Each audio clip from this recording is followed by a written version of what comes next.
धर्म की आड़ में नफरत का जहर, अभिषेक बनर्जी का बड़ा आरोप। दक्षिणपंथी ताकतें भारत के माहौल को जानबूझकर कर रही हैं दूषित। तृणमूल कांग्रेस के महासचिव और सांसद अभिषेक बनर्जी ने देश की तथा कथित दक्षिणपंथी ताकतों पर तीखा हमला बोलते हुए आरोप लगाया कि वे धर्म की आड़ में नफरत फैलाकर भारत के सामाजिक ताने बाने में जहर घोल रही हैं। बनर्जी का यह बयान ऐसे समय सामने आया है जब पश्चिम बंगाल के मुर्शिदाबाद जिले के प्रवासी मजदूर जुएल शेख का शव अंतिम संस्कार के लिए उसके पैतृक गांव लाया गया, जिसकी उड़ीसा के संबलपुर में पीट कर हत्या कर दी गई थी। जुएल शेख की हत्या और उठते सवाल। बुधवार को उड़ीसा के संबलपुर में हुई इस नृशंस हत्या को लेकर उड़ीसा पुलिस ने इसे व्यक्तिगत विवाद का नतीजा बताया है। हालांकि मामले में एक प्रत्यक्षदर्शी और हमले के सह पीड़ित ने गंभीर आरोप लगाए हैं। उनके अनुसार हमले से पहले पश्चिम बंगाल से आए प्रवासी मजदूरों से उनकी राष्ट्रीयता साबित करने को कहा गया और उन्हें बांग्लादेशी नागरिक होने के संदेह में निशाना बनाया गया।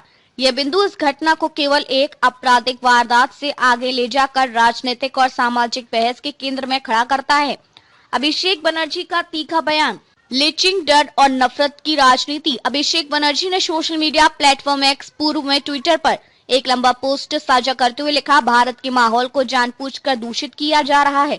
सत्ता से उत्साहित दक्षिणपंथी ताकतें धर्म की आड़ में दलितों, अनुसूचित जनजातियों और अल्पसंख्यकों पर खुलेआम हमला कर रही हैं। भय, लीचिंग, धमकियों और नफरत के जरिए। उन्होंने आगे कहा कि जब सत्ता में बैठे लोग ही इस हिंसा के अपराधी बन जाएं और हिंसा के संरक्षकों को इनाम मिले तो दंड मुक्ति नीति बन जाती है। यह शासन नहीं है, यह नैतिक पतन है। ये हमले असंवैधानिक और गैर कानूनी है।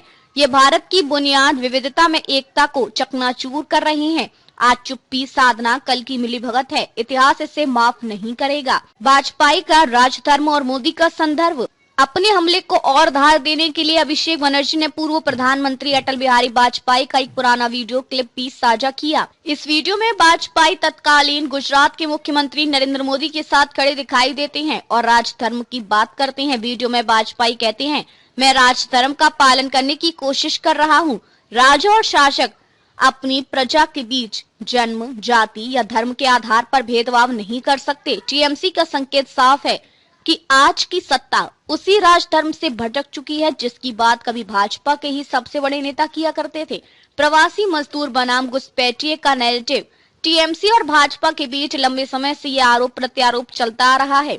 भाजपा शासित राज्यों में बंगाल के मुस्लिम और बांग्ला भाषी प्रवासी मजदूरों को बांग्लादेशी घुसपैठिया कहकर निशाना बनाया जाता है। अभिषेक बनर्जी का कहना है कि यह सिर्फ राजनीतिक बयानबाजी नहीं बल्कि मैदान में हिंसा का रूप ले चुका है, जहां पहचान के नाम पर जान ली जा रही है। चुनावी पृष्ठभूमि में तेज होता सियासी संघर्ष। यह पूरा विवाद ऐसे समय उभरा है जब पश्चिम बंगाल अगले साल की शुरुआत में होने वाले विधानसभा चुनावों की ओर बढ़ रहा है। अभिषेक बनर्जी भाजपा के खिलाफ टीएमसी के मुख्य रणनीतिक चेहरा बनकर उभरे हैं और उनका यह बयान साफ तौर पर राष्ट्रीय राजनीति तक संदेश देने की कोशिश माना जा रहा है। बड़ी तस्वीर। सवाल सिर्फ एक हत्या का नहीं, जुएल शेख की मौत अब केवल एक व्यक्ति की हत्या नहीं रह गई है। यह मामला पहचान की राजनीति, प्रवासी मजदूरों की सुरक्षा, धार्मिक ध्रुवीकरण और संवैधानिक मूल्यों पर खड़े बड़े सवालों का प्रतीक बनता जा रहा है।